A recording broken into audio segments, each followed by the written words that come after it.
नमस्कार, खबरों की खबर में आपका स्वागत है। राज्यसभा चुनाव होने से पहले ही कांग्रेस की स्थिति पतली होती जा रही है। कांग्रेस की मुश्किलें धीरे धीरे बढ़ती जा रही है और मध्य प्रदेश में जो देखने को मिला वो कई दूसरे राज्यों में भी देखने को मिल सकता है। मध्य प्रदेश का हाल तो सबसे पहले ही पता है और वहाँ पर जिस तरह से ज्योतिरादित्य सिंधिया ने कांग्रेस की हालत पतली कर दी। ज्योतिरादित्य सिंधिया को जिस तरह से दरकिनार किया जा रहा था, बार बार उनको यह एहसास दिलाया जा रहा था कि कांग्रेस आपकी मजबूरी है और इसी के कारण सिंधिया ने भाजपा का दामन थामा और राज्यसभा भी जाएंगे और उसके बाद मंत्री भी बनेंगे और उधर कमलनाथ की सरकार गिरेगी। कमलनाथ चाहे जितना भी पैतरा ले लें लेकिन उनकी सरकार गिरनी तय है और वो मुख्यमंत्री अब नहीं बन के रह पाएंगे। लेकिन कांग्रेस को सिर्फ मध्य प्रदेश में झटका नहीं लगने वाला है। कांग्रेस की स्थिति दूसरे राज्यों में भी पतली होने वाली है। कांग्रेस को बहुत ही महंगा पड़ने वाला है अपने बागी नेताओं के कारण।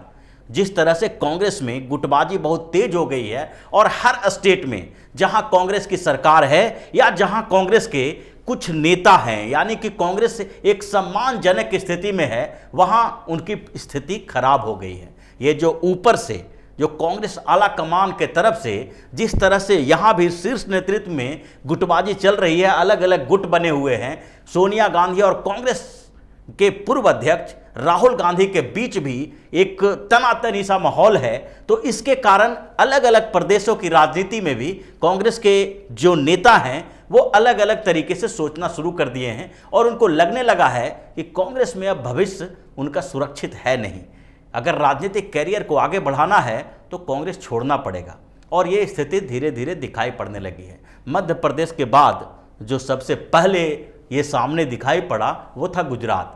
गुजरात में 4 सीटों पे जो राज्यसभा के लिए चुनाव होने वाले हैं, वहां पर अब ये स्थिति स्पष्ट रूप से दिखाई देने लगी है कि अब कांग्रेस को 2 सीट नहीं मिलेगी।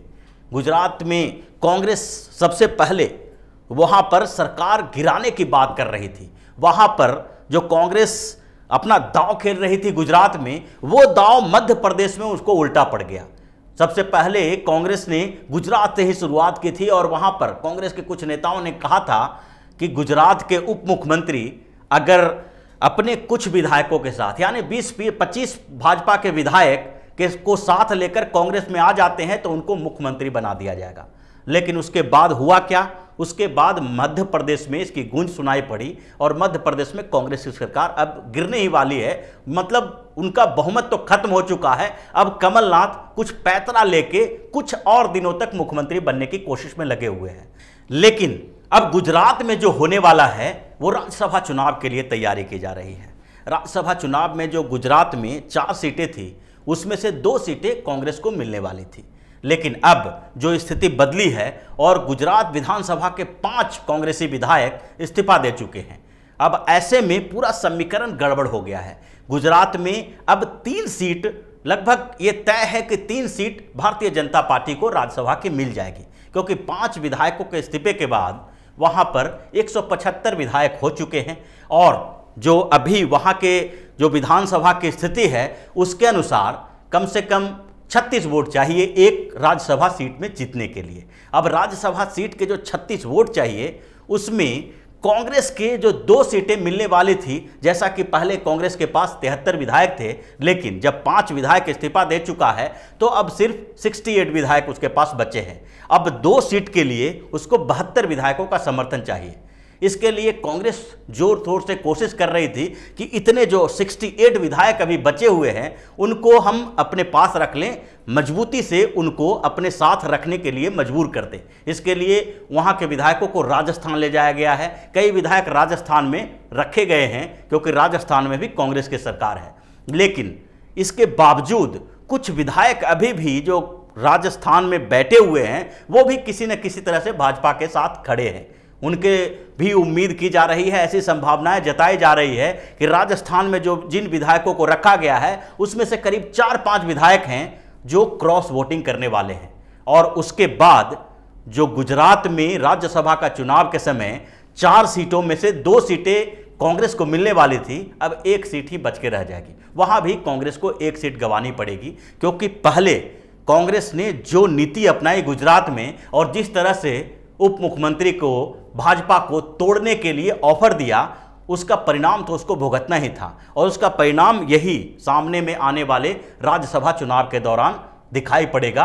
और कांग्रेस जो एक राज्यसभा सीट जीतने वाली थी अब वो हार जाएगी, क्योंकि उसी ने ये नीति शुरू की थी और तोड़फोड़ की राजनीति करके किसी तरह से मध्य प्रदेश से ध्यान भटकाना चाहती थी। कांग्रेस को लग रहा था कि जिस तरह से मध्य प्रदेश में राजनीतिक घमासान चल रहा है कांग्रेस के अंदर, पार्टी के अंदर जो दो गुट बन गए हैं, उससे ध्यान भटकाने के लिए गुजरात की तरफ मुंह किया जाए और गुजरात में कोई ऐसे सियासी उथल पुथल कर दी जाए जिसके कारण भाजपा मध्य प्रदेश में कोई ऐसे विकल्प के तलाश न कर सके, कोई ऐसा विकल्प न ढूंढ सके जिससे कि कमलनाथ की सरकार गिर जाए। लेकिन दांव उल्टा पड़ गया और गुजरात में जो कांग्रेस के विधायक इस्तीफा देने के लिए तैयार बैठे थे वो इस्तीफा दे चुके हैं। और उसके बाद जिन विधायकों को इन लोगों ने बंद करके रखा है, जिनको दूर ले जाके रखा है, उसमें से भी कई विधायक हैं जो क्रॉस वोटिंग करने के लिए तैयार हैं। पिछली बार भी ऐसा हुआ था और इस बार भी ऐसा होगा। उसके बाद अगर राजस्थान की बात करें, जहां पर गुजरात से विधायक ला के रखा गया है, वहां भी स्थिति अच्छी नहीं है। राजस्थान में भी कांग्रेस के अंदर गुटबाजी बहुत तेज हो गई है और पिछले कुछ महीनों में ये गुटबाजी इतनी बढ़ गई है कि सचिन पायलट ने मतलब प्रत्यक्ष रूप से मोर्चा खोल दिया है अशोक गहलोत के खिलाफ। अशोक गहलोत के खिलाफ बोलना शुरू कर दिया था और अब जब राज्यसभा का चुनाव होने जा रहा है तो उस समय भी सचिन पायलट की चली नहीं और अशोक गहलोत के ऊपर भरोसा जताया गया। अशोक गहलोत के जो नज़दीकी कैंडिडेट थे नीरज डांगे, उनको राज्यसभा के लिए भेज दिया गया। अब राज्यसभा के नॉमिनेशन के बाद से ही सचिन पायलट इस पर नज़र गड़ाए हुए हैं कि किसी तरह से अशोक गहलोत को पटखनी दी जाए और इसके लिए तैयारी कर चुके हैं। और उनके जो समर्थक विधायक हैं वो मौके का इंतजार कर रहे हैं कि जब चुनाव होगा, जैसे 26 मार्च को चुनाव के समय वो अपना आखिरी पत्ता खोलेंगे और अशोक गहलोत को कमजोर करने की एक अंतिम कोशिश करेंगे, जिसमें सचिन पायलट अपने विधायकों को क्रॉस वोटिंग करने के लिए उकसाएंगे। और ऐसी स्थिति, ऐसी संभावनाएं दिखाई पड़ रही है कि वहां भी कांग्रेस को पराजय का सामना करना पड़ेगा। कांग्रेस पस्त हो जाएगी, बेहाल हो जाएगी, जिस तरह की स्थिति अभी राजस्थान में चल रही है। और राजस्थान और गुजरात के अलावा कुछ और राज्यों में भी यही स्थिति है।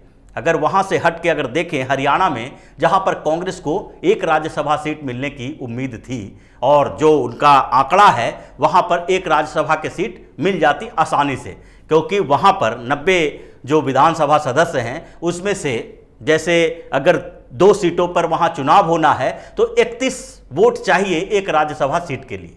और एक राज्यसभा सीट के लिए जो 31 वोट चाहिए उसमें 31 विधायक उसके पास हैं और दूसरा जो 40 विधायकों के साथ भारतीय जनता पार्टी जिसकी सरकार है अभी, वो एक ही सीट पर संतोष करना पड़ता। लेकिन इस समय जो वहां पर राजनीतिक माहौल खराब हो चुका है और भूपेंद्र सिंह हुड्डा ने कुमारी सैलजा के बदले, जैसे कुमारी सैलजा जो रिटायर हो रही हैं, उनके अलावा रणदीप सुरजेवाला जो हैं वहाँ पर, वो भी वहाँ पर ये टक्कर में थे। वो भी चाह रहे थे कि हमें भी राज्यसभा किसी तरह से भेज दिया जाए, क्योंकि उन्हें पहले भी परेशानियों का सामना करना पड़ा था। उनको उपचुनाव में खड़ा करवाया गया और वो हार चुके थे। तो इसके कारण उनको लग रहा था कि इस बार इन चीज़ों के बदले हमें राज्यसभा भेजा जाए, क्योंकि कांग्रेस अध्यक्ष और कांग्रेस के शीर्ष नेतृत्व ने हमें वहां पर उतारा, माहौल देखने के लिए उतारा था। उस परिस्थिति में भी सुरजेवाला जाके वहां से चुनाव लड़े, लेकिन उसके बाद भी उनकी बात नहीं सुनी जा रही है और हुड्डा साहब अपने बेटे को वहां से राज्यसभा भेजने की तैयारी कर रहे हैं और राज्यसभा के लिए उनको नॉमिनेट कर दिया है। वहां से वो पर्चा भर चुके हैं। दीपेंद्र हुड्डा के बाद अब वहां का माहौल खराब हो गया है। जो हरियाणा कांग्रेस के कुछ दूसरे नेता हैं वो इस फिराक में लगे हैं कि अगर हमें नहीं भेजा गया तो किसी और को जीत नहीं होनी चाहिए और इसके कारण हरियाणा में भी समीकरण बदलता नजर आ रहा है। हरियाणा में भाजपा को जो 2 सीट के लिए बहुमत चाहिए, उसके लिए 4-5 विधायकों की जरूरत है और 4-5 विधायक, 31 विधायकों का समर्थन चाहिए एक राज्यसभा सीट के लिए, तो 2 सीट के लिए उन्हें 62 विधायकों का समर्थन चाहिए। और इसके लिए कांग्रेस जो 31 विधायक उसके हैं, उसमें से कुछ विधायक अब क्रॉस वोटिंग करने वाले हैं और भारतीय जनता पार्टी के जो अपने 40 विधायक हैं, उसके अलावा जेजेपी के 10 विधायक हैं, इंडिपेंडेंट 7 विधायक हैं, 57 विधायक इनके पास पहले से ही हैं। अगर 4-5 विधायक भारतीय जनता पार्टी के कैंडिडेट के लिए वोट करते हैं तो भूपेंद्र सिंह हुड्डा ने जो राजनीतिक खेल शुरू किया है उसका अंत यहीं पर हो जाएगा और फिर क्वेश्चन मार्क लग जाएगा, क्योंकि वो जो हराना है वो हराने के लिए एक लंबी राजनीति काम कर रही है। उन लोगों को, जिन लोगों को राज्यसभा भेजने में हुड्डा साहब ने अड़ंगा लगाया है, अब उनको जो सुरजेवाला या शैलजा हैं वो चाहते हैं कि किसी न किसी तरह इनका कैंडिडेट भी जीते नहीं, और ये पूरी राजनीति जो पूरी गुटबाजी चल रही है उसका असर राज्यसभा चुनाव में देखने को मिलने वाला है और हुड्डा साहब की हार की भी संभावनाएं प्रबल होती जा रही हैं। इसके अलावा गुजरात, राजस्थान, हरियाणा, इन राज्यों में जैसी स्थिति चल रही है उसके अलावा भी कांग्रेस को छोटी मोटी समस्याएं दूसरे राज्यों में भी होने वाली है, और ऐसी संभावनाएं है कि कांग्रेस जितने राज्यसभा सीट के लिए चुनाव लड़ रही है उसमें से कई सीटें जो जीतने की स्थिति में थी वो हारने वाली है। और ये राज्यसभा चुनाव जो है वो कांग्रेस की एक पूर्व पीठिका है, जहां के बाद कांग्रेस की आगे की राजनीति तय होगी कि जिन राज्यों में कांग्रेस के, जो कांग्रेस शासित राज्य हैं, कांग्रेस के मुख्यमंत्री हैं, वो अभी इस बात से डरने लगे हैं कि आगे मध्य प्रदेश के बाद किसकी बारी आने वाली है। जिस तरह से बगावत कांग्रेस के अंदर चल रहा है और जो बागी जो नेता हैं वहां पर प्रदेश के स्तर पर वो इस मोड में आ गए हैं कि मध्य प्रदेश की तरह दूसरे राज्यों में भी किसी भी स्तर पर कांग्रेस की सरकार गिर सकती है, और इसके लिए कैप्टन अमरिंदर सिंह भी डरना शुरू कर दिए हैं। उन्होंने भी जिस तरह से अभी अपने बयान में नवजोत सिंह सिद्धू की तारीफ की, उनकी सराहना की, उससे यही लगता है कि उनके अंदर भी ये डर सताने लगा है कि अगर नवजोत सिंह सिद्धू को अपने पक्ष में नहीं रखे, ये विवाद खत्म नहीं किए, तो हो सकता है कि उनकी सरकार भी गिर जाए। तो ये पूरी कांग्रेस की स्थिति जो है वो राज्यसभा चुनाव से पहले ही चरमराने लगी है, और राज्यसभा चुनाव जब खत्म होगा तो उसके बाद क्या हाल होगा ये तो देखने लायक होगा। तो इसी तरह की खबरों के साथ फिर से हाजिर होंगे, तब तक के लिए बने रहिए हमारे साथ और देते रहिए हमें सहयोग, ताकि इसी तरह की खबर हम आपके लिए लाते रहें। धन्यवाद। अगर आपको हमारा वीडियो पसंद आया हो तो इसे लाइक करें, हमारे चैनल को सब्सक्राइब करें और हाँ, बेल आइकन दबाना ना भूलें ताकि आप तक हमारे वीडियो की नोटिफिकेशन पहुंचती रहे। आप अपना सुझाव हमें कमेंट बॉक्स में दे सकते हैं। हमारे साथ जुड़ने के लिए शुक्रिया।